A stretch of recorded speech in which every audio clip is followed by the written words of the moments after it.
This is a Coffee Pro coffee machine in a hotel. So if you are in a hotel with a Coffee Pro coffee machine, the problem we're having here is when you put the coffee in and then you try to close it, it won't let you close it. So here's what's happening. Remove the coffee. It's designed to be taken apart when you clean it.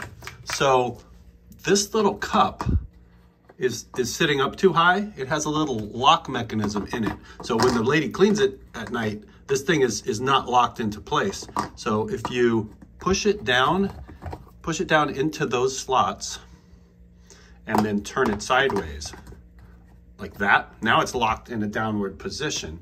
Then when you put that on, and then, you know, for the water, it only holds 1 cup's worth of water. So you can fill the water all the way up to the top.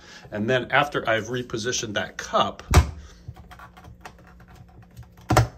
it will lock into place. And then the on button is over here. So we push that button, see it turn red, and then it takes a while to heat up. So then you just go away for 5 minutes and come back and you'll have a cup of coffee.